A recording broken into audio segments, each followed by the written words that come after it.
The sun cast a golden hue over Boston's cobblestone streets as Sophia Ellsworth clutched the small leather satchel containing everything she now owned in the world. Her hands trembled, not from the weight of her meager possessions, but from the weight of her decision. Behind her stood the imposing Ellsworth mansion, its tall windows reflecting the morning light like accusatory eyes following her retreat. At 23, she was leaving behind everything she had ever known: wealth, status, and the suffocating certainty of a life planned by others. The year was 1876, a time when America celebrated its centennial and spoke of new beginnings. For Sophia, this departure represented her own personal declaration of independence. The arranged marriage to Harold Blackfield, a banking associate of her father's twice her age, had been the final indignity she could bear. Her father's ultimatum still rang in her ears: "You will marry Harold by summer's end, or you will be cut off entirely." Sophia had chosen the latter. The train station bustled with activity as she approached the ticket counter, her gloved hands gripping the money she had saved in secret over the past year. "One-way ticket to Fort Collins, Colorado Territory, please," she said, her voice steadier than she felt. The ticket agent peered over his spectacles. "Fort Collins? That's mighty far for a young lady traveling alone. Not much out there but cattle, dust, and trouble." "Precisely why I'm going," Sophia replied, sliding the money across the counter. Her cousin Martha had moved there 3 years prior with her husband, a banker who had seen opportunity in the growing Western settlement. Martha's letters painted a picture of a place where a person might reinvent themselves, away from the rigid social expectations of Boston society. The journey west was a blur of changing landscapes, each mile taking her further from the ornate parlors and stifling propriety of her former life. When the train finally reached the Denver station, Sophia had to secure passage on a stagecoach for the final leg to Fort Collins. Her fine traveling dress, though practical by Boston standards, drew curious glances from the weathered faces of her fellow passengers. "First time out west?" asked an elderly woman seated across from her, her face mapped with wrinkles that told stories of a hard-lived life. "Is it that obvious?" Sophia smiled. "Your boots," the woman nodded toward Sophia's feet, "too pretty for these parts. Won't last a week." When the stagecoach finally arrived in Fort Collins, Colorado, Sophia felt as though she'd traveled to another world. The settlement was nothing like the sophisticated Boston she had left behind. Fort Collins had been established as a military post in the 1860s, but now in 1876 it was evolving into a proper town with a handful of wooden structures lining what passed for a main street. The Rocky Mountains provided a majestic backdrop to the otherwise humble scene. Martha's husband, Thomas, had written that he would meet her arrival, but as passengers disembarked and dispersed, Sophia found herself standing alone with her satchel. A sense of panic began to rise within her. She knew no one else here, had no other place to go.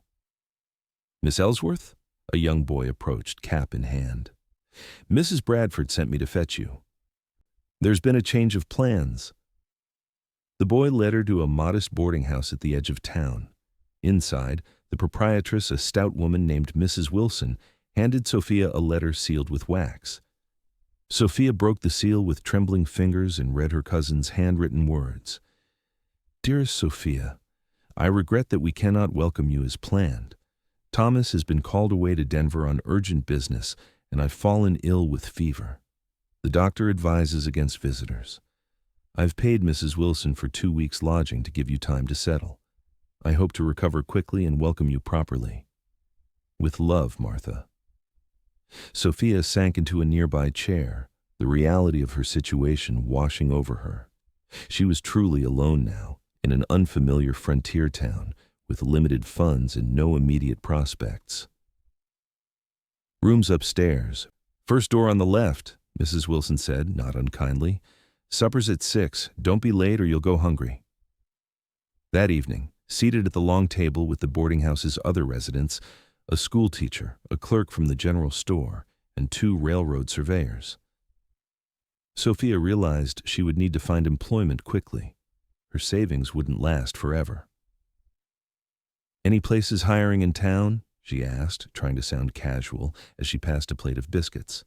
The schoolteacher, Miss Perkins, studied her with interest. "Depends on what you can do, Miss Ellsworth.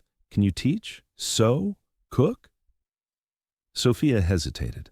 Her education had been extensive in literature, music, and art, all the accomplishments of a society lady.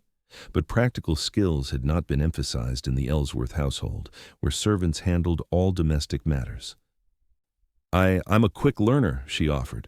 The others exchanged knowing glances. "General store might need help," one of the surveyors suggested. "Or maybe the new hotel they're building. Always need chambermaids." Sophia nodded, though the thought of being a chambermaid hadn't figured into her vision of Western freedom. Still, she reminded herself, honest work was nothing to be ashamed of. This was part of the new life she had chosen. The next morning, Sophia donned her simplest dress and set out to find employment. The general store had no positions available, nor did the hotel under construction. By midday, her fine boots had begun to pinch painfully, unaccustomed to so much walking, and her spirit had begun to flag. As she paused outside the town's single restaurant, little more than a rough cafe with a hand-painted sign, the door swung open and a harried-looking woman emerged, wiping her hands on her apron. "You looking for something, miss?" the woman asked. "Employment, actually," Sophia replied. The woman looked her up and down. "Ever waited tables before?" "No, but I figured as much. Well, come on in anyway. Dolores quit yesterday, and I'm short-handed. I'll pay $4 a week plus meals. Can you start now?" Before Sophia could fully process what was happening, she found herself tied into a borrowed apron, receiving hurried instructions on how to take orders and serve customers at Peterson's Cafe. "Name's Eleanor Peterson," the woman said. "My husband Henry does the cooking. I handle the money and you'll do everything else." "Got it?" The lunch rush was a baptism by fire. Sophia struggled to remember orders, spilled coffee on a customer's lap, and dropped an entire tray of dishes. By the end of the day, her feet were screaming in protest, and her elegant chignon had collapsed into a tangled mess. But when Mrs. Peterson pressed $4 silver into her palm as an advance, Sophia felt a curious sense of accomplishment, unlike anything she'd experienced in Boston. "You're terrible at this," Mrs. Peterson said bluntly, "but you didn't quit, and that counts for something. Be back at 5 tomorrow morning." As Sophia limped back to the boarding house, she caught her reflection in the window of the town's small bank. Her face was flushed, her dress was stained, and she looked nothing like the poised young lady who had left Boston. She wasn't certain whether to laugh or cry at the transformation. The next morning arrived all too quickly. Sophia's muscles ached in places she hadn't known existed as she made her way to the cafe in the pre-dawn darkness. The cool morning air held the scent of sage and distant pines, so different from the sea air of Boston. "You came back?" Mrs. Peterson seemed mildly surprised as she unlocked the cafe door. "Most Boston flowers wilt by now." "How did you know I'm from Boston?" Sophia asked. "The way you talk, how you hold yourself. Been out here 20 years, but I grew up in Salem. Now, start the coffee brewing while I get the biscuits going." The second day was marginally better than the first. Sophia managed not to drop anything, though she still mixed up orders and struggled to maintain the brisk pace required. The cafe's customers were a cross-section of the town merchants, ranch hands, travelers passing through, and they viewed her with varying degrees of curiosity and amusement. It was during the mid-morning lull that the cafe door opened, admitting a tall figure whose presence seemed to fill the small space. Sophia was wiping down a table when she noticed the sudden quieting of conversation. The newcomer was a man perhaps a few years older than herself, with sun-darkened skin and eyes the color of a summer storm. His clothes were trail-worn but clean denim pants, a faded blue shirt, and a tan hat he removed upon entering. Unlike many of the men who frequented the cafe, he wore no gun belt, though the knife sheathed at his hip suggested he wasn't unprepared for trouble. "Morning, Mrs. Peterson," he called toward the kitchen. "Got any coffee left?" "Always for you, Nathan," came the reply. "Sophia, see to Mr. Maddock, would you?" Sophia approached the table where the man had seated himself, awkwardly balancing the coffee pot and a cup. "Coffee, sir?" she asked, trying to sound confident. He looked up, and Sophia found herself momentarily caught in his direct gaze. There was something unnerving about the way he seemed to truly see her, not merely glance at her as most customers did. "New in town?" he asked as she poured his coffee with a slightly trembling hand. "Is it that obvious?" A smile touched his lips, transforming the weathered planes of his face. "Only to someone who knows everyone in Fort Collins, Nathan Maddock." He didn't offer his hand, seeming to understand the impropriety of such a gesture to a woman he'd just met, even in the informal West. "Sophia Ellsworth." "Boston?" he guessed. Sophia nearly spilled the coffee. "Does everyone here know where I'm from? Your accent gives you away. That and those boots weren't made for Colorado dirt?" Sophia glanced down at her once fine boots, now scuffed and dusty. "So I've been told." Nathan took a sip of his coffee, then nodded toward the window. "Those your trunks still at the stagecoach office?" "My trunk, singular," Sophia corrected. "I haven't had time to collect it yet." "I'm headed that way after breakfast. I could bring it to your boarding house." Sophia hesitated, suspicious of the unexpected offer. In Boston, gentlemen didn't offer assistance without expecting something in return, usually her father's business connections or an introduction to society. "That's kind, but I wouldn't want to impose," she said carefully. Nathan shrugged. "No imposition. My wagon's right outside, and I need to pick up supplies anyway." Before Sophia could respond, Mrs. Peterson emerged from the kitchen, wiping flour from her hands. "Nathan Maddock, are you bothering my new waitress? She's got work to do." "Just being neighborly, Eleanor," he replied with an easy smile. "How's Henry's back?"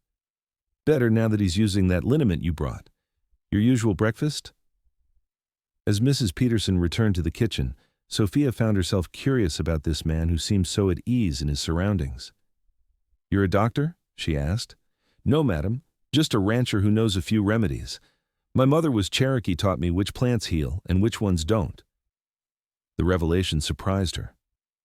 Nothing in his appearance had suggested native heritage to her, though now she noticed the high cheekbones and the way his dark hair, cut short at the collar, had a particular sheen in the morning light. "Your mother's people, are they nearby?" Sophia found herself asking, genuinely curious. Something flickered in Nathan's eyes, a momentary shadow. "No. They were moved to Indian Territory years ago. My mother married my father before that. She died when I was 12. "I'm sorry," Sophia said, sensing the old grief behind his matter-of-fact words. "It was a long time ago." He paused, then added, "The offer stands. For your trunk." Sophia considered. The trunk was heavy, and the stage office charged for each day. Items remained unclaimed. Practicality won over caution. "Thank you. I'm staying at Mrs. Wilson's boarding house." After Nathan Maddock departed, promising to deliver her trunk by afternoon, Mrs. Peterson approached Sophia with a knowing look. "Be careful there," she warned. "I beg your pardon?" "Nathan's a good man, one of the best in these parts, but he's not the kind to settle. Been on his own too long." "I wasn't," Sophia began, flustered. "Of course not," Mrs. Peterson said with a hint of amusement. "Now, those tables won't clean themselves." As promised, when Sophia returned to the boarding house after her shift, her trunk had been delivered to her room. A note had been tucked beneath the rope handle. "Miss Ellsworth, I took the liberty of having the stage office check your trunk for damage. They found the lock broken, likely during transport. Nothing seems missing, but you might want to verify. N. Maddock." Alarmed, Sophia quickly opened the trunk. To her relief, her belongings appeared undisturbed to the few books she'd brought, some clothing, and a small wooden box containing her mother's cameo brooch and her grandmother's wedding ring. These small treasures were all she had left of her former life, items she had deemed worth saving when she'd made her hasty escape. True to the note, the trunk's lock had been damaged. She would need to find a replacement, but that was a concern for another day. For now, she was simply grateful that Nathan Maddock had noticed the broken lock and made sure her belongings were secure. The days that followed settled into a rhythm. Sophia rose before dawn, worked at the cafe until mid-afternoon, then returned to the boarding house exhausted, but strangely satisfied. Her hands, once soft and manicured, grew calloused from work. Her complexion, previously sheltered by parasols and veils, took on a healthy tan despite her efforts to maintain what her mother had always called a ladylike pallor. Nearly 2 weeks after her arrival, there was still no word from Martha. Concerned, Sophia visited the small house on the outskirts of town where her cousin lived, only to find it locked and empty, with no sign of recent habitation. When she inquired at the bank where Thomas Bradford worked, the manager informed her that Bradford had resigned his position and left town quite suddenly. "Financial irregularities," the bank manager said with pursed lips. "Nothing criminal, you understand, but questions were being asked. They left for Denver, then San Francisco, I believe." Sophia stood on the bank steps, reeling from this news. Martha had been her only connection in Fort Collins, her safety net. Now, she truly was alone in this frontier town, with no family to turn to if her situation worsened. That evening, as Sophia sat on the boarding house's small porch, trying to make sense of this new development, she was surprised to see Nathan Maddock approaching on horseback. He dismounted with fluid ease, tying his horse to the hitching post before climbing the porch steps. "Evening, Miss Ellsworth," he greeted, hat in hand. "Mrs. Peterson mentioned you'd been asking about the Bradfords." "News travels quickly here," Sophia observed. "Small town," he said with a slight shrug. "I thought you should know there's talk they won't be coming back. Bradford left owing money to several people in town." "I see." Sophia kept her voice level, though inside she felt adrift. "Thank you for telling me." Nathan studied her face. "Were they your only reason for coming to Fort Collins?" "They were my connection here, yes. My cousin Martha was my closest friend growing up." He nodded, seeming to understand all she wasn't saying. "What will you do now?"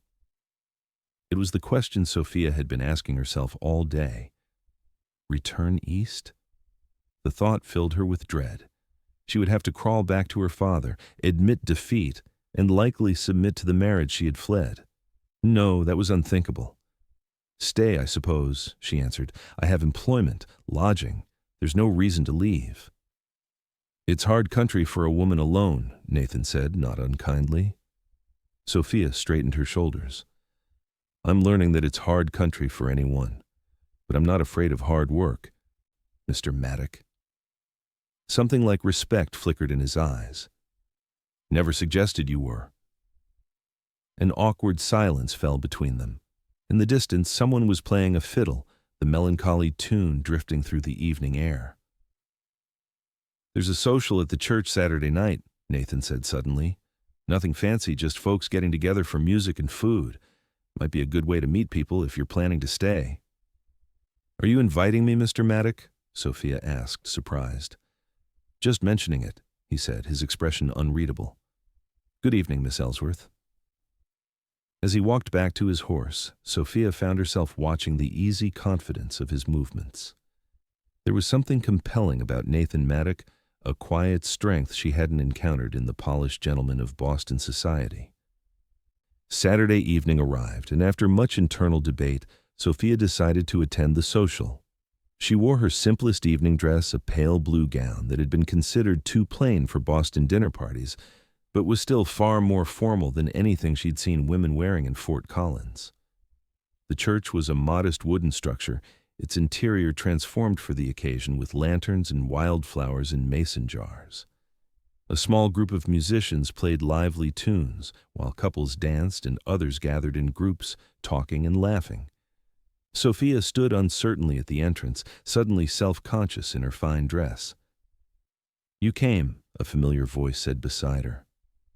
Nathan Maddock stood there, dressed in clean dark trousers and a white shirt, his usually wind-tousled hair combed neatly. "I thought it might be good to meet people, as you suggested," Sophia said. "Let me introduce you around," he offered, and before she could respond, he was guiding her through the room, presenting her to farmers, shopkeepers, and their wives. To her surprise, many already knew who she was, the Boston girl working at Peterson's. As the evening progressed, Sophia found herself enjoying the simple celebration. The music was less refined than the orchestras she was accustomed to, but it had an honest vitality that invited participation. The food, a potluck array of home-cooked dishes, was hearty and delicious. When Nathan asked her to dance, Sophia hesitated only briefly before accepting. The dance was a simple reel, nothing like the formal waltzes of Boston ballrooms, but as he led her through the steps with unexpected grace, she found herself laughing with genuine pleasure. "You dance well for a rancher," she remarked as they paused for breath. "My father believed in education," Nathan replied. "Sent me east to school when I was 14. I learned dancing alongside Latin and mathematics." The revelation surprised her. "You were educated in the East?" 4 years at a boarding school in Pennsylvania, hated every minute of it. A smile softened his words. "But I suppose it had its uses. I can dance with a lady and discuss Shakespeare if pressed," Sophia laughed. "And yet you chose to return west." "This is home," he said simply. "The East never felt right to me, too confined, too many rules about who you could be." His words resonated with her own feelings, though she had only recently recognized them. As the evening wound down, Nathan offered to walk Sophia back to the boarding house. The night was clear, stars scattered across the sky in profusion, unlike anything she'd seen in Boston, where city lights dimmed the heavens. "It's beautiful here," Sophia said, gazing upward. "So vast." "That's what I love about it," Nathan replied. "Puts a person in perspective." They walked in companionable silence until they reached Mrs. Wilson's gate. "Thank you for the introduction to Fort Collins Society," Sophia said with a smile. "It's not Boston, but it has its charms." "I'm beginning to see that," she admitted. Nathan seemed about to say something more, then thought better of it. "Good night, Miss Ellsworth." "Sophia," she corrected impulsively. "Please, call me Sophia." He nodded. "Good night, Sophia." As she watched him walk away, Sophia realized that for the first time since arriving in Colorado, she felt something like belonging. It was a fragile feeling, tentative as a new sprout, but it was there nonetheless. The following weeks brought a gradual adjustment to her new life. Sophia became more proficient at her work in the cafe, earning Mrs. Peterson's gruff approval and regular customers who requested her service. She still received occasional curious glances. The Boston girl remained something of a novelty, but increasingly, townspeople greeted her by name, including her in the small daily interactions that formed the fabric of community. The 2 weeks of paid lodging Martha had arranged had long since expired, and Sophia now paid her own way at the boarding house from her cafe earnings. The mathematics of her situation were stark. After paying for room and board, she had little left over. Her fine clothes, impractical for daily work, remained in her trunk, and she had purchased 2 serviceable cotton dresses and a pair of sturdy boots that, while unfashionable, didn't leave her feet blistered at day's end. Nathan Maddock became a regular fixture in her days. He typically came to the cafe for breakfast several times a week, always greeting her with quiet courtesy. Sometimes he lingered, telling her about his ranch, the Broken Arrow, named for an artifact he had found on the land, or asking about her adjustment to Western life. One rainy afternoon, as Sophia swept the cafe floor after the lunch rush, Nathan entered, rain dripping from his hat and coat. "Closing up soon?" he asked, glancing around the empty cafe. "In about an hour," Sophia replied. "Can I get you something?" "No, thank you." He hesitated, then said, "I came to make you an offer." Sophia felt a flicker of apprehension. Though Nathan had never been anything but respectful, she was acutely aware of her vulnerable position as a woman alone. Noting her expression, he quickly added, "A business offer. Mrs. Wilson mentioned you're good with figures and writing letters." "I had an extensive education," Sophia acknowledged. "The ranch is growing. I've bought more cattle, hired another hand. The paperwork is piling up, and I've never had much patience for ledgers." He paused. "I need someone to help get my accounts in order, write correspondence, that sort of thing. I can pay a fair wage better than the cafe." Sophia was taken aback. "You want me to work at your ranch? As what exactly?" As a bookkeeper, I suppose you'd call it. A few hours a week to start. You could keep working here too if you wanted. She considered the offer. The additional income would be welcome, and the work would use skills she actually possessed, unlike waiting tables. Yet she was hesitant. Your ranch, how far is it from town? About 5 miles. I'd come fetch you and bring you back, of course. The propriety of such an arrangement was questionable at best. A young, unmarried woman visiting a bachelor's ranch, even for business purposes, would raise eyebrows in Boston. But this wasn't Boston, and Sophia was learning that frontier life operated under different social codes.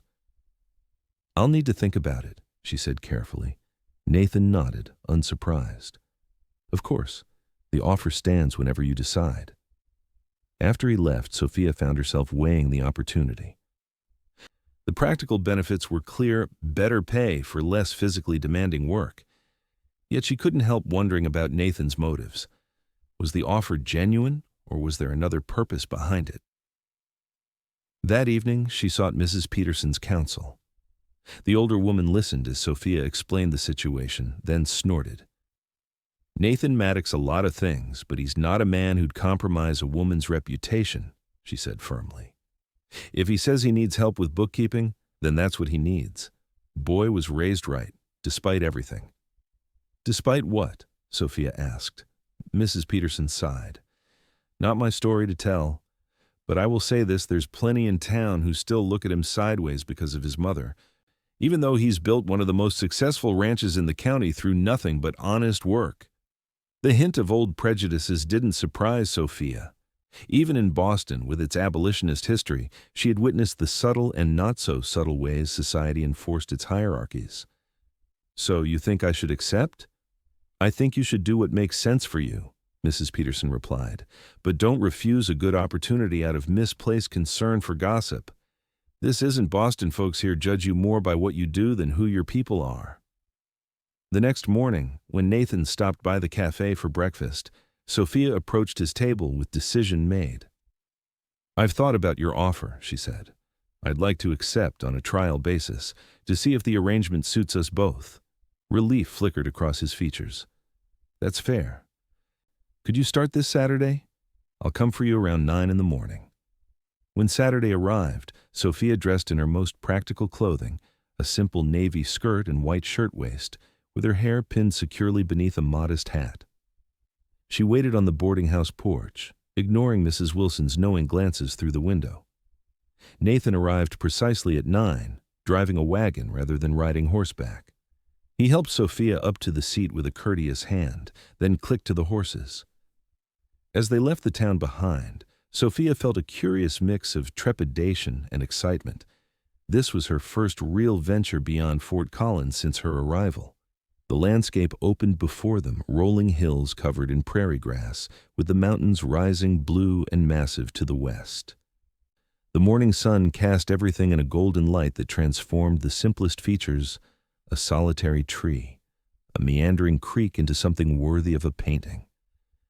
It's beautiful, Sophia said, breaking the comfortable silence that had settled between them.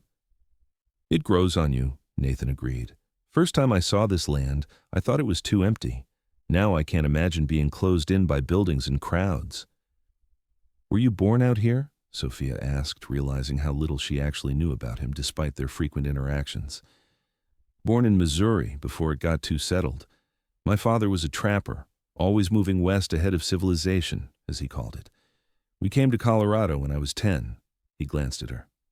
What about you? Always lived in Boston? Yes, until now. My father's family's been there for generations. They're in banking and shipping, very established. She hesitated, then added, My mother died when I was 16. It's been just my father and me since then. I'm sorry about your mother, Nathan said quietly. It's a hard thing, losing a parent young. The simple sincerity of his condolence touched her. Most people in her Boston circle had offered elaborate expressions of sympathy that somehow never acknowledged the raw pain of loss. Does your father know where you are? Nathan asked after a moment. I left a letter, Sophia admitted. I doubt he's tried to find me. He made it quite clear that if I didn't comply with his wishes, I was no longer his daughter. Nathan's eyebrows rose. Must have been serious to make you leave everything behind. He arranged a marriage for me. To a business associate almost twice my age who wanted a young wife to manage his household and bear his children.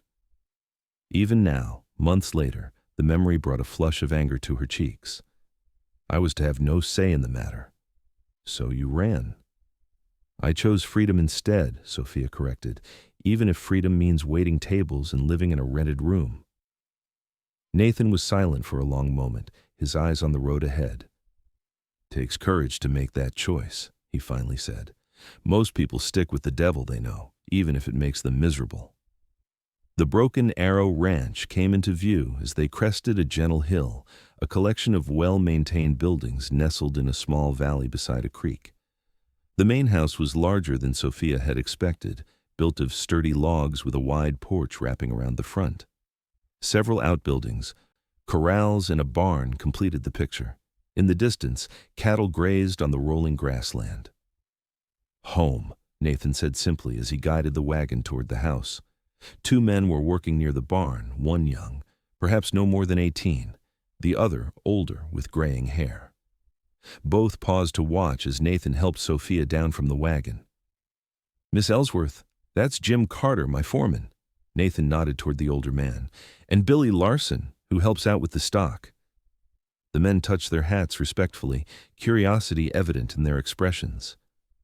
Miss Ellsworth is going to help sort out the books, Nathan explained. She'll be coming out regularly to get things in order. Inside, the ranch house was surprisingly comfortable. The main room featured a large stone fireplace, sturdy furniture made of local wood, and bookshelves filled with volumes, an unexpected sight that immediately drew Sophia's eye. You can work in here, Nathan said, leading her to a small side room that appeared to serve as an office.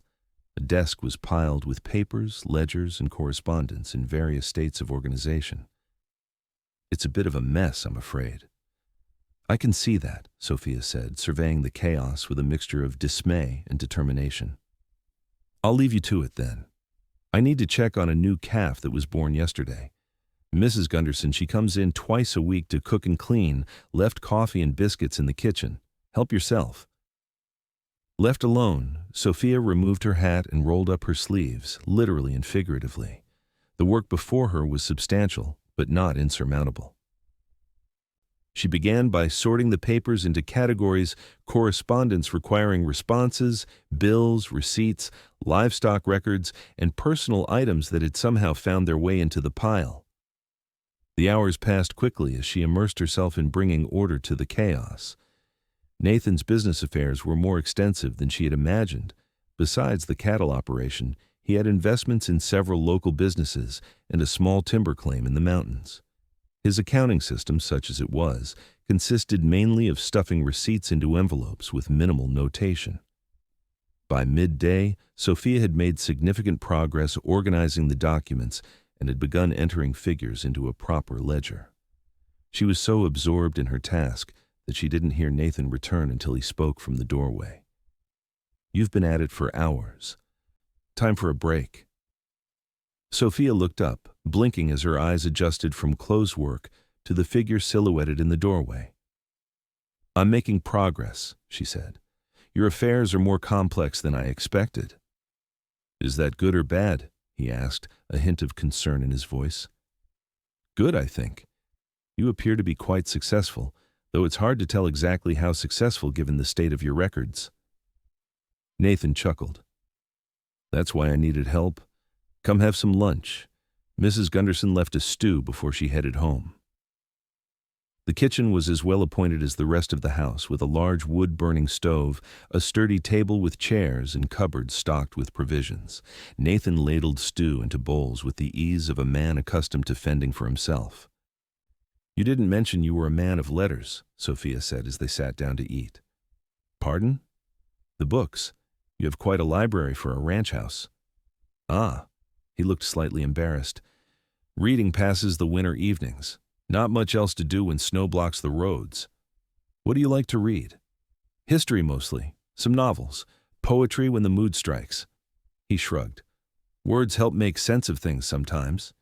It was another glimpse of unexpected depth in a man Sophia had initially categorized as a simple rancher. She was beginning to realize how many assumptions she had brought west, with her assumptions about the people she would meet, the life she would lead, all colored by her Boston perspective. After lunch, Sophia returned to her work while Nathan attended to ranch business. By late afternoon, she had established a functioning system for his accounts and drafted several business letters that required his attention. "This is remarkable," Nathan said when she showed him what she had accomplished. "It would have taken me weeks to do half as much, and it wouldn't have been nearly so orderly." "I'm not finished," Sophia cautioned. "There's still much to do, especially reconciling your various investments and establishing a proper inventory system for the ranch." "Then you'll come back?" "If you still want me to." "Definitely." He named a wage that was indeed significantly better than what she earned at the cafe. On the drive back to town, as the setting sun painted the landscape in warm hues of amber and gold, Sophia felt a satisfaction she hadn't experienced in her previous life. In Boston, her days had been filled with social calls, charity committees, and the endless round of propriety that defined a young lady's existence. None of it had given her this sense of genuine accomplishment. "Thank you," she said suddenly. Nathan glanced at her. "For what?" "For trusting me with your business affairs. It's good to be useful." He seemed to understand what she meant, nodding slowly. Everyone needs to feel their work matters. In the weeks that followed, Sophia settled into a new routine. 3 days a week at the cafe, 2 days at the Broken Arrow Ranch, Sundays for rest and church, and occasional social gatherings that punctuated the steady rhythm of work. Her hands remained calloused, her skin sun-kissed, but she no longer felt like an outsider in Fort Collins. At the ranch, she gradually brought order to Nathan's business affairs, discovering in the process that he was quite wealthy by local standards. His investments were sound, his ranch operations profitable, and his reputation for fair dealing well-earned. What he lacked was not business acumen, but patience for paperwork. Their professional relationship evolved into friendship, then something deeper that neither acknowledged directly. They talked easily about books, local happenings, and ideas, but skirted carefully around personal feelings. Sophia told herself that she valued their friendship too much to complicate it with romantic notions. Besides, she had come west seeking independence, not to trade one form of dependence for another. Yet she couldn't deny the warmth that spread through her whenever Nathan's wagon appeared outside the cafe, or the way her pulse quickened when he smiled at something she said. These involuntary reactions annoyed her rational mind, which insisted she focus on establishing her new life, not on a man, however intriguing. As summer turned to autumn, Fort Collins prepared for harvest celebrations. The town had grown noticeably even in the months since Sophia's arrival, with new businesses opening and more settlers arriving by train and wagon.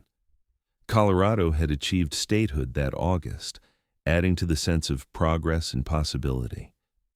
On a crisp October morning, as Sophia worked in Nathan's office, a commotion outside drew her attention.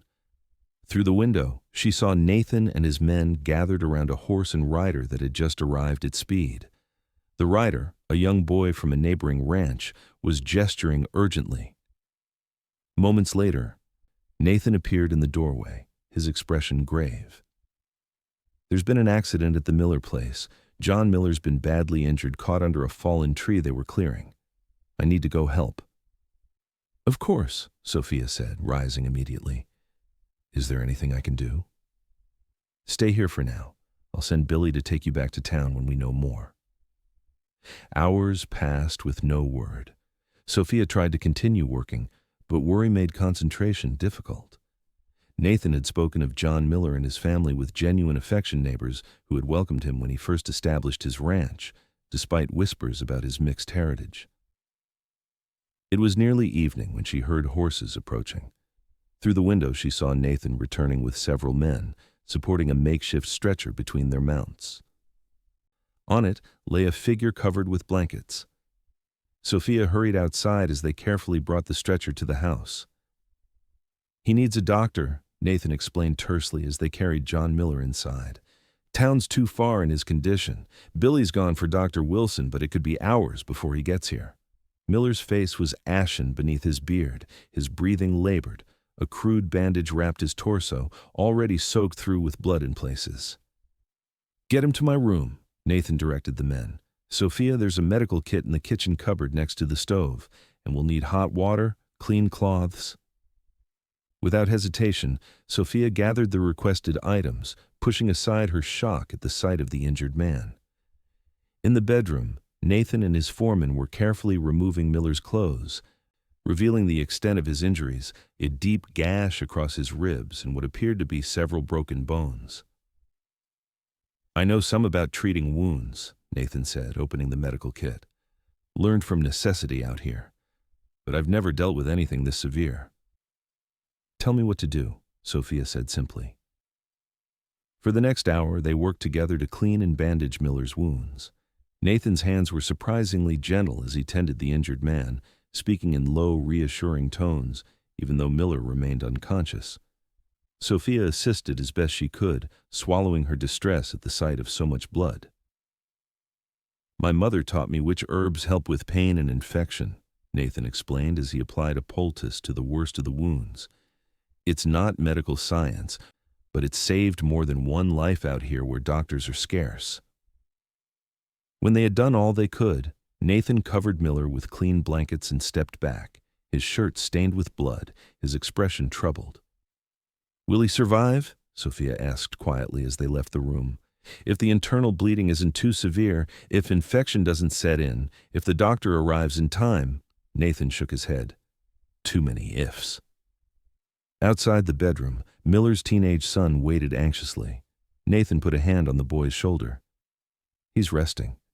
You can sit with him, but try not to disturb him. We've done what we can for now." As the boy slipped past them into the room, Nathan turned to Sophia.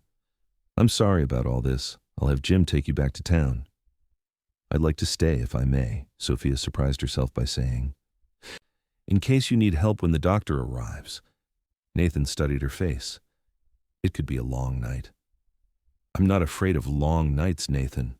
A ghost of a smile touched his lips. "No, I don't suppose you are." They sent word to Mrs. Wilson about Sophia's unexpected overnight stay, explaining the emergency circumstances. Then they settled in to wait, taking turns checking on Miller while Nathan's men cared for the horses and prepared a meal. It was well past midnight when Dr. Wilson finally arrived, bleary-eyed from being roused from sleep but professionally alert as he examined the injured man. To Sophia's relief, his assessment was cautiously optimistic. "You did well," he told Nathan after completing his examination and performing additional treatment. "The poultice likely prevented infection from setting in, and your bandaging slowed the blood loss. He'll need careful watching for several days, but I believe he'll recover." Miller's son volunteered to stay and tend his father, and Nathan arranged for one of his ranch hands to ride to the Miller homestead with news for the rest of the family. By the time all was settled, dawn was breaking over the eastern plains. Sophia stood on the porch, watching the sunrise paint the sky in delicate pinks and golds. She felt exhausted, but oddly exhilarated. In Boston, she'd been sheltered from the harsh realities of life and death. Here, she had faced them directly and found herself equal to the challenge. Nathan joined her, 2 steaming cups in hand. "Coffee," he said, offering her one. "You must be tired." Strangely, no. She accepted the cup gratefully. Or perhaps too tired to feel tired. They stood in companionable silence, watching the day begin. "You surprised me last night," Nathan said finally. "Most women I know would have fainted at the sight of so much blood." "Perhaps you don't know many women well," Sophia replied with a small smile. "We're generally stronger than men give us credit for." "I'm beginning to see that." His voice held a warmth that sent a pleasant shiver through her despite her fatigue. Later that morning, after a few hours' rest in the guest room, Sophia returned to town with Nathan. The experience had shifted something between them, creating an unspoken bond forged in crisis. As October yielded to November, bringing the first snow to the mountains visible from town, Sophia realized that Fort Collins had become home in a way Boston never had. She knew the shopkeepers by name, had regular customers who preferred her service at the cafe, and had established friendships with several women in town, including the schoolteacher, Miss Perkins, who shared her love of literature. Her work at the Broken Arrow Ranch continued, though her role had expanded beyond mere bookkeeping. Nathan increasingly sought her opinion on business matters, valuing her perspective and educational background. She had helped him draft a contract for a significant cattle sale and had reorganized his investment portfolio for better returns. One snowy afternoon, as they sat by the fire in the ranch house reviewing quarterly figures, Nathan broached a subject they had tacitly avoided. "Have you had any word from your family in Boston?" he asked. Sophia shook her head. "No, and I don't expect to. My father made his position clear." "You never speak of him with bitterness," Nathan observed. "What would be the point?" She set aside the ledger she had been examining. "He did what he thought best according to his values. I disagreed and chose differently. Still, to cut off his only child, he sees it as me cutting myself off from him," Sophia explained. "In his world, children, especially daughters, honor their parents by accepting their guidance in all things, including marriage." Nathan stoked the fire, sending sparks dancing up the chimney. "My father was the opposite, believed a person had to make their own way, find their own truth. It's why he married my mother despite everyone saying it would ruin him socially." It was the most he had ever shared about his parents. Sophia sensed there was more to the story pain perhaps, or complexity that couldn't be easily expressed. "Were they happy together?" she asked gently. "Yes, deeply. They created their own world in a way." A shadow crossed his face. "Until the fever took her." Sophia reached across the space between them, briefly touching his hand. "I'm sorry. It was a long time ago." He withdrew his hand, but not unkindly. "My point is, sometimes the path that looks like rebellion to others is actually the truest path for yourself." "Is that why you came back west after your schooling in Pennsylvania?" Sophia asked. "To follow your truest path?" "Partly. And partly because my father was dying. He'd developed a lung condition, years of trapping, and all weather took its toll. I came back to be with him, then stayed to build something of my own." Nathan gazed into the fire. "I could have sold everything after he passed, gone back east where my education might have opened doors. But this land, it gets into your blood." Sophia understood. Even in these few months, the vast openness of Colorado had worked its way into her heart.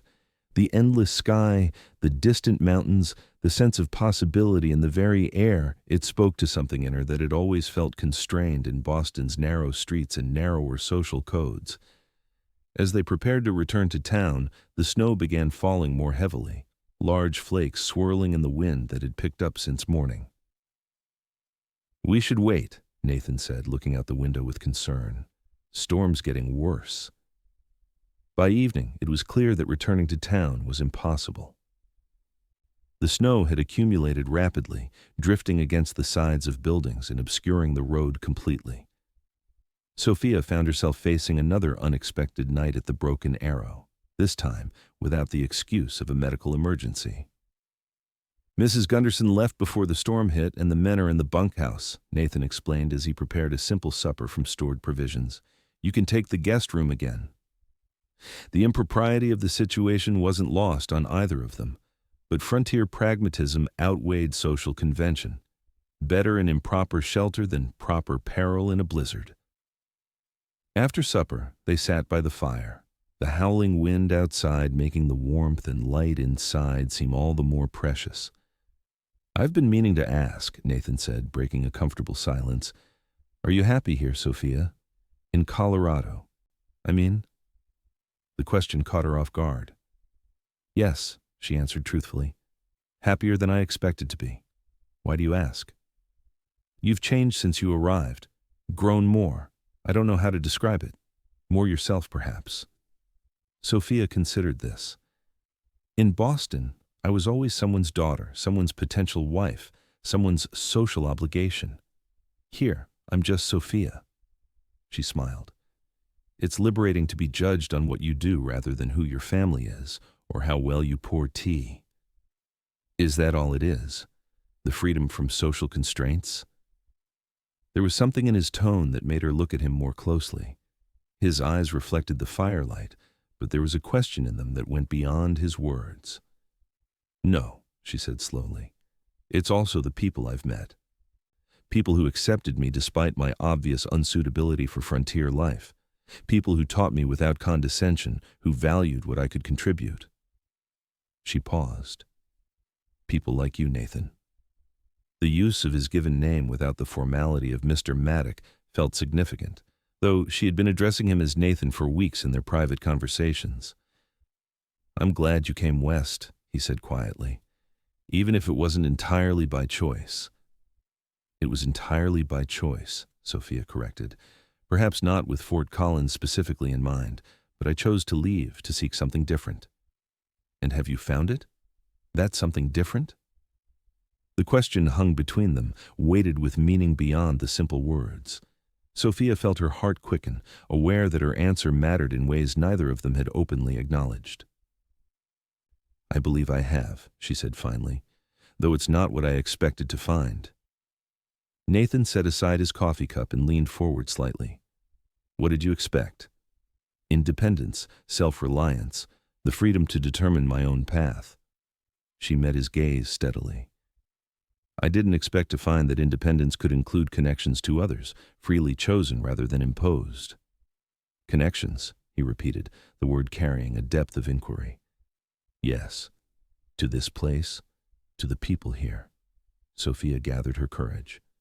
To you, Nathan. For a long moment he was silent, and Sophia feared she had overstepped, misread the subtle signs she thought she had detected in their interactions over these months. Then he reached across the space between them and took her hand. His palm was warm and calloused against hers, the touch sending a current of awareness through her that had nothing to do with the fire's heat. I've been alone a long time, he said, his voice rough with emotion. By choice, Mrs. Peterson would say. And she'd be right. After my father died, it seemed simpler to build my life without complications. Am I a complication? Sophia asked, a smile tugging at her lips despite the seriousness of the moment. The most beautiful complication I've ever encountered. His thumb traced a pattern on her palm. From the moment you spilled coffee on that drummer's lap, your first day at the cafe, you've disrupted every settled thing in my life. I apologized to that man profusely, Sophia protested, laughing. You did. With such dignity that he ended up feeling honored to have been doused by you. Nathan's expression grew serious again. That's when I knew you were something special, Sophia Ellsworth. Boston manners with frontier determination, a rare combination. The blizzard raged outside, but within the ranch house, a different kind of storm was brewing, one of emotions long contained, now threatening to break free. Sophia felt it in the charged air between them, in the way Nathan still held her hand as if it were something precious. What happens now? She asked softly. Nathan released her hand reluctantly. Now, you should get some rest.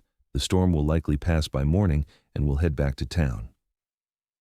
Though disappointed by his retreat, Sophia understood his restraint. Whatever was growing between them deserved more than a moment of emotion fueled by isolation and firelight. She nodded. Good night, then. As she rose to go, Nathan spoke again. Sophia. When she turned back, he was standing too, his expression intense. I'm not good with words, not when they matter most. But I want you to know I've never met anyone like you, and I can't imagine Fort Collins without you now. It wasn't a declaration of love, not precisely, but in its honest simplicity it moved her more than any poetic profession might have done. I feel the same, she said, and left the room before the tears gathering in her eyes could fall. The storm passed as predicted, leaving the landscape transformed under a blanket of pristine snow. The ride back to town was silent, both of them processing the subtle shift in their relationship that had occurred during the night. At the boarding house, Nathan helped Sophia down from the wagon with the same courtesy he always showed, but his hand lingered on hers a moment longer than necessary. "Sunday's the Christmas social at church," he said. "Would you do me the honor of accompanying me?" It was the first time he had formally asked to escort her anywhere, and they both recognized the significance. "I would be delighted," Sophia replied. The Christmas social was the highlight of Fort Collins's winter social calendar, a festive gathering with music, food, and dancing to brighten the darkest days of the year. Sophia wore her best dress, a deep green wool that she had altered to better suit current Western fashions while maintaining its elegant lines. When Nathan arrived to escort her, his appreciative gaze made her glad of the hours spent on the alterations. "You look beautiful," he said simply. The church was decorated with evergreen boughs, red ribbons, and candles that filled the space with a warm glow. Couples and families filled the room, the children's excitement adding to the festive atmosphere. Throughout the evening, Sophia was aware of subtle changes in how others perceived them. They were no longer seen as separate individuals, the Boston newcomer and the established rancher, but as a potential pair. Mrs. Peterson gave her a knowing wink, while Miss Perkins whispered, "It's about time," when they shared a plate of Christmas cookies. As they danced, Sophia found herself studying Nathan's face, the strong lines of his jaw, the slight crinkles at the corners of his eyes that appeared when he smiled, the way his dark hair curled slightly at his collar. How had she ever thought him merely handsome? There was a depth to his features that spoke of character, of a life lived with integrity despite challenges. "You're staring," he murmured as he guided her through the steps of a waltz. "Am I? I apologize." "Don't. I've been doing the same all evening." His hand at her waist drew her imperceptibly closer, still proper but intimate in its pressure. "I keep wondering how I got so fortunate." "Fortunate?" "That you chose Fort Collins, of all the places you might have gone." The music ended, and couples around them began to disperse, but Nathan kept hold of her hand. "Would you walk outside with me for a moment? It's rather warm in here." The night air was crisp and cold, their breath forming clouds in the moonlight. They walked a little way from the church, to where a large pine stood decorated with simple ornaments the children had made. "I have something for you," Nathan said, reaching into his coat pocket. "An early Christmas gift." He handed her a small package wrapped in brown paper and tied with string. Sophia untied it carefully to reveal a book, a collection of poems by Emily Dickinson. "It's beautiful," she said, running her fingers over the leather binding. "But how?" "I didn't think her works were widely available." "They weren't until recently. I wrote to a bookseller in Boston who specializes in finding unusual volumes." Nathan looked almost shy. "You mentioned once that you admired her work."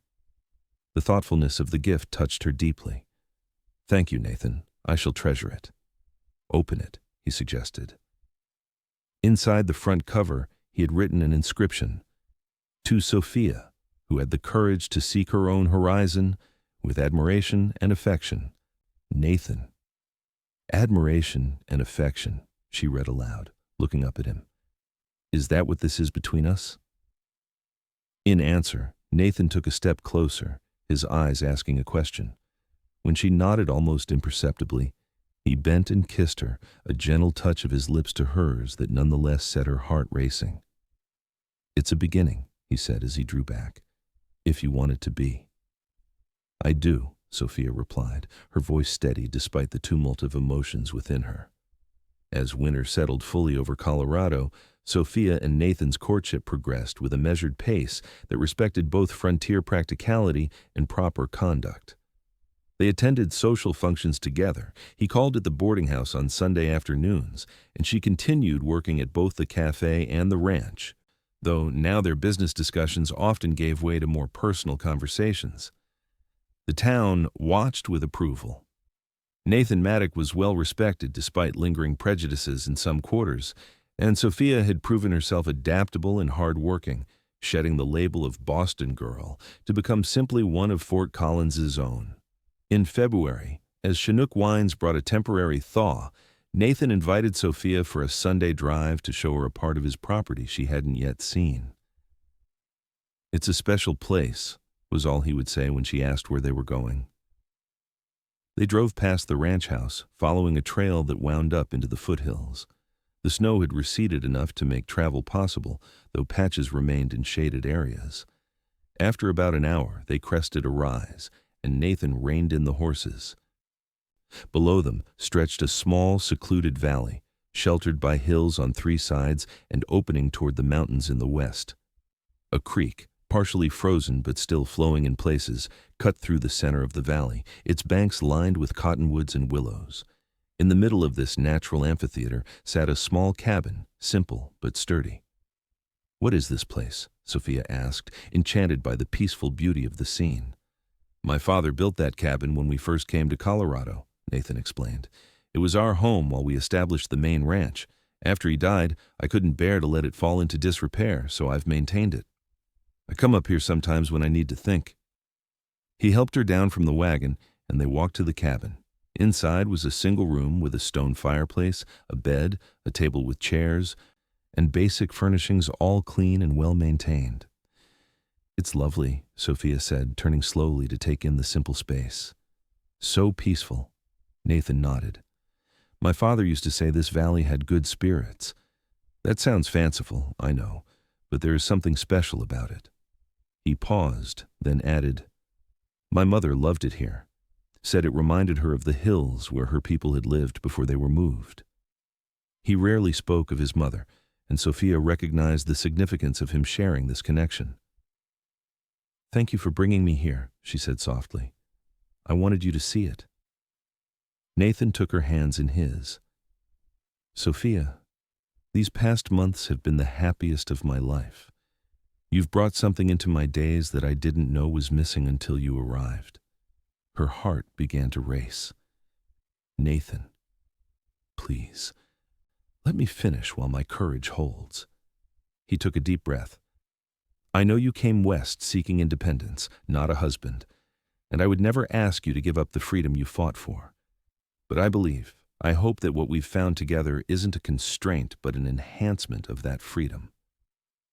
He released one of her hands to reach into his pocket, withdrawing a small object that he held up between them, a ring, simple but elegant, with a small sapphire set in silver. "This was my mother's," he said.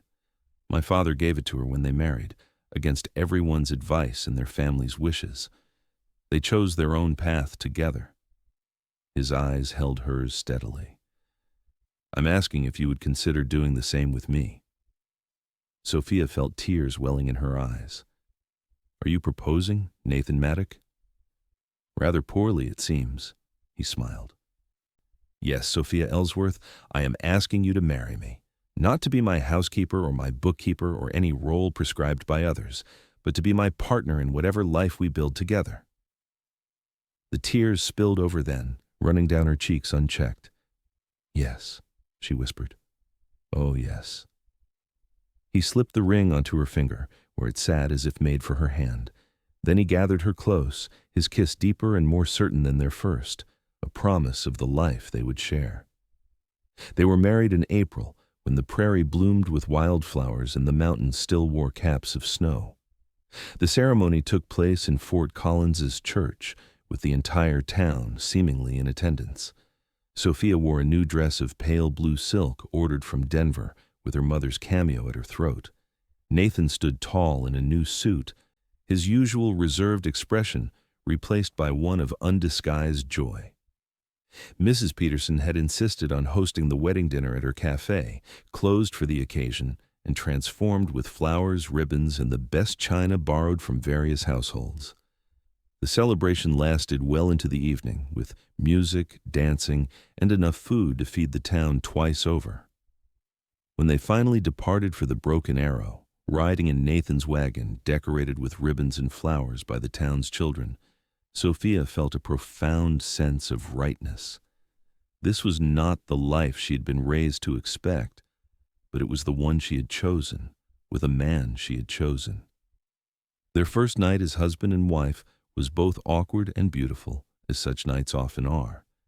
Nathan was gentle and patient, guiding Sophia through the unfamiliar territory of physical love with the same quiet strength he brought to everything. By morning, they had discovered a new language between them, one of touch and whispered words that bridged any remaining distance. Spring flowed into summer, and Sophia found herself settling into the rhythm of ranch life with surprising ease.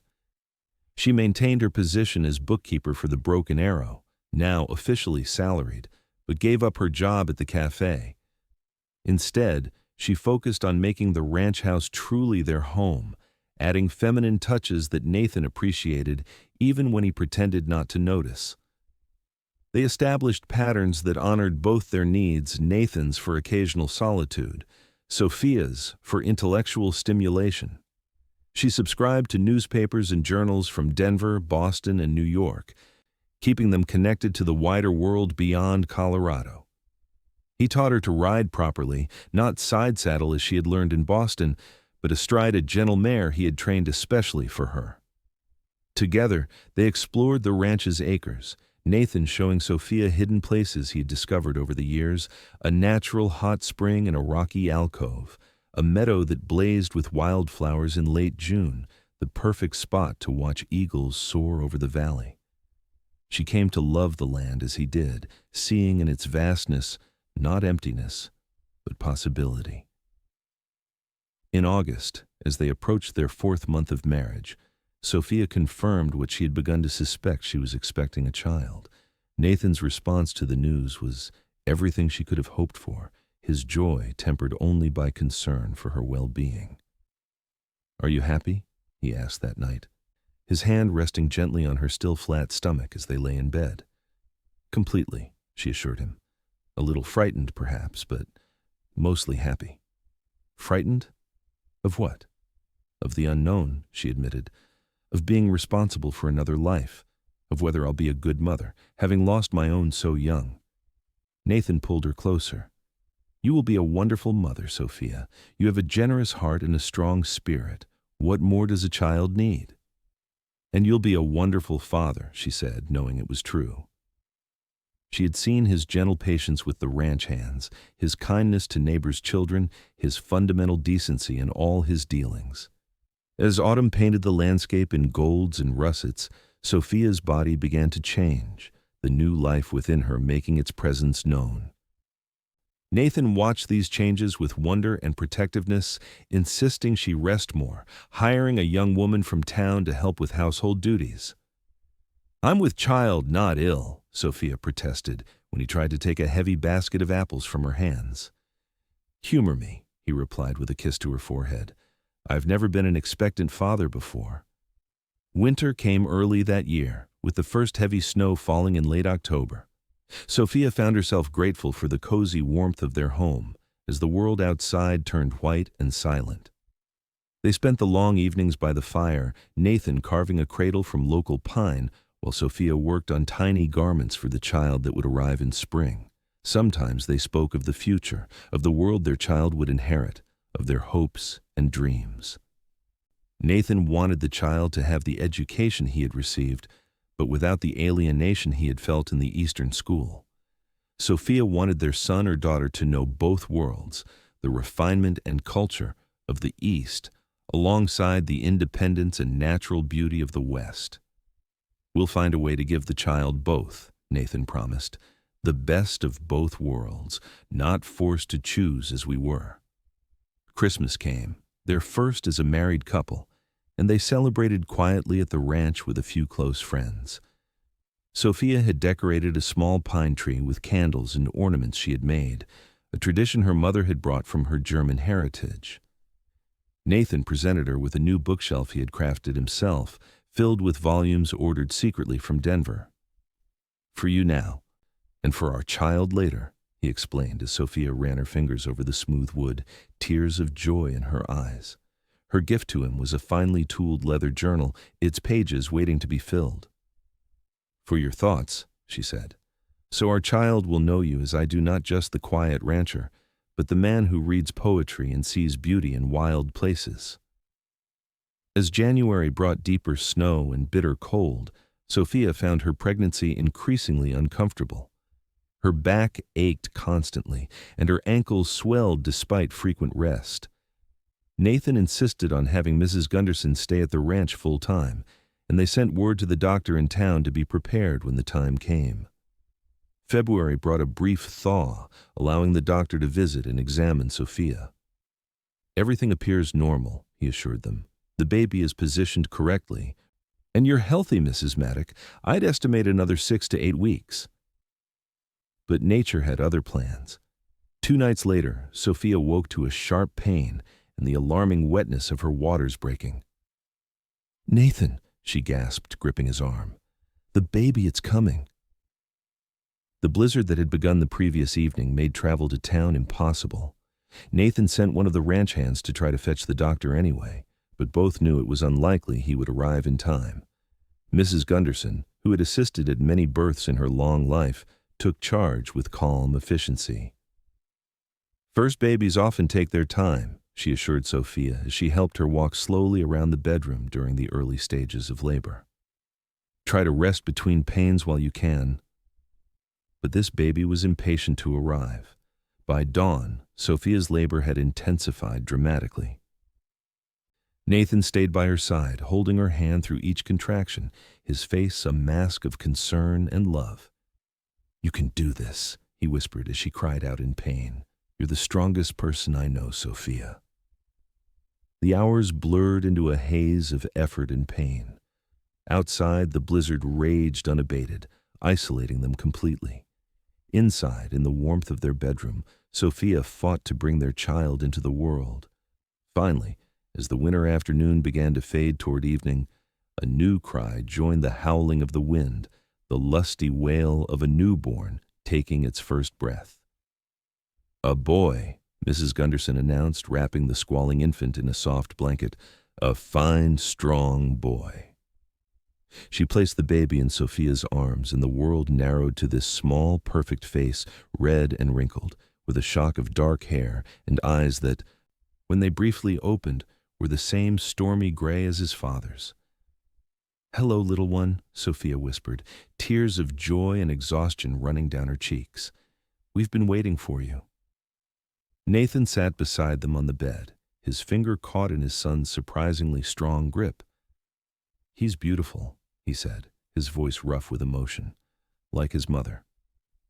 "What shall we call him?" Sophia asked. They had discussed names but hadn't settled on any.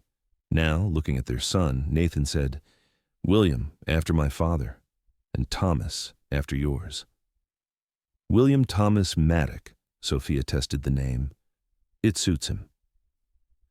The doctor arrived the next morning, having fought his way through the diminishing storm. He examined both mother and baby, pronouncing them remarkably well considering the circumstances. "You did a fine job, Mrs. Gunderson," he said to the housekeeper, "and you, Mrs. Maddock, have shown impressive fortitude." As spring returned to Colorado, bringing new growth and renewal to the land, Sophia and Nathan adjusted to their expanded family. William, called Will, thrived, his presence filling the ranch house with a joy neither had imagined possible. Nathan proved to be a natural father, as comfortable cradling his son as he was managing his ranch. One evening, as they sat on the porch watching the sunset, Will sleeping peacefully in Sophia's arms, Nathan took her free hand in his. "Are you happy, Sophia?" he asked, echoing the question he had asked when they learned of her pregnancy.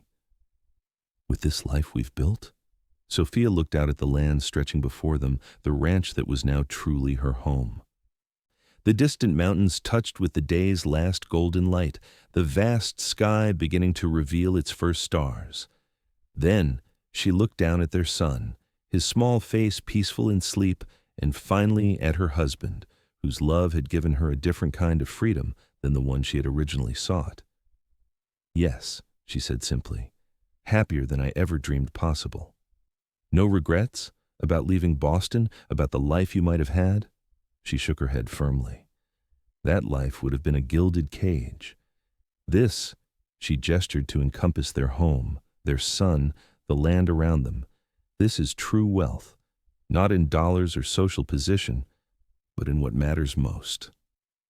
Nathan squeezed her hand. When you first came to Fort Collins, in those fine Boston boots that weren't made for Colorado dirt, I never imagined you'd stay. You seemed so out of place." "I was," Sophia laughed softly, "but sometimes being out of place is the first step to finding where you truly belong." As the first star brightened in the deepening blue of the evening sky, Sophia thought about the journey that had brought her here from the confined elegance of her father's Boston mansion to this simple porch on a Colorado ranch. She had walked away from wealth-seeking freedom only to discover that true richness lay not in possessions or position, but in love freely given and received, in work that held meaning, in a life built by choice rather than convention. "Thank you," she said softly to Nathan. "For what?" "For showing me how rich a simple life can be." He smiled, understanding all she meant. "We showed each other, I think." As darkness settled fully over the Broken Arrow Ranch, they remained on the porch, their son sleeping between them, the stars overhead bearing witness to the quiet miracle of their shared life, a life neither had planned, but both had chosen, rich beyond measure in all the ways that truly mattered.